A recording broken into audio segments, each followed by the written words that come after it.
ته تاسو نوم څه دی او دا کم بجټ چې وشوپېږه تاسو د دې په باره کې څه وایئ چې دا څنګه د عوامو په مفاد کې دی که څه کړو؟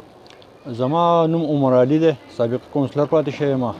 دا اوسنی بجټ چې وتی دی دا بالکل د غریبو د عوامو خلاف وتی دی. غریب عوام پکې تباه او برباد شو. په دې کې هغه چاته پیدا ده چې کم کروڑپتی دی او لکپتی دی. په دې حکومت کې لکپتی چې دی نه هغه مخ په وړاندې دي، په مخه ترقي کوي، او غریب سره چې دی په مخه تنزل کوي. یو خدای چې موږ یو شی راوړو نو په هغې باندې ریټ یوي او دی ورکوي په بل څه چې موږ دې تپوس کوو چې دا که الې واله که نه ماله انتظامیه بالکل نشته. دا حکومت د غریب په مفادو کې بالکل پیل حکومت دی. هیڅ قسمه دغه نه کوي. ټوله پیدا چې دا هغه کسان ته چې کوم لکپتیان کروڑپتیان دي د چیني سکینډل یا د کوم کسان چې د ونیول هغه د مخامخ سزا دی ولا ورکړي که نه. نو اوس هغه کیس کله تاریخونه ولا ورکوي، ټایم ولا ورکوي، دی ورسره هم ملګری دی، او کم کسان چې ملګري دي د غریبو عام دشمنان دي. او دا بجټ چې تاسو کوم وایي چې دا وتی دی دا بالکل د غریبو د تباهي یو سبب دی، او غریب عوام چې دی هغه الله دې مل شي.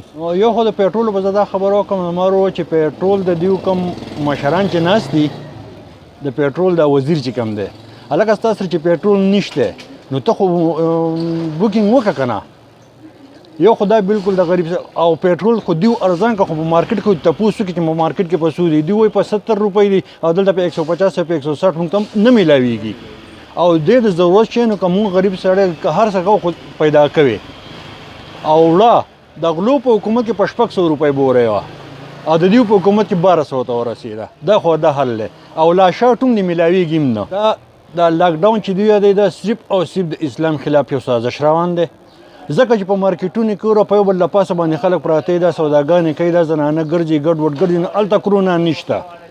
کله چې دوی خیرات ورکوو 12,000 روپۍ نو هغه هم هغه چاله ورکړي دي چې کم د چا سره لینډ کروزرې وي. غریب عوام ته نه دي میلاو شي دا پیسې. غریب عوام له نه دي ورکړي، خپلو کسان له ورکړي دي. په هغې ځای کې کرونا نه وه. نو ما ته صرف په جومات کې کرونا ده چې په جومات ته به ته شون به پټی او خدای پاک وایي چې خدای ته زه ودرېږم زه شون ولې پټ کړم.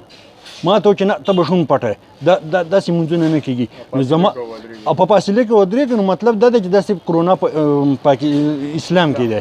نو دا د اسلام خلاف یو سازش روان دی چې اسلام بدناموي.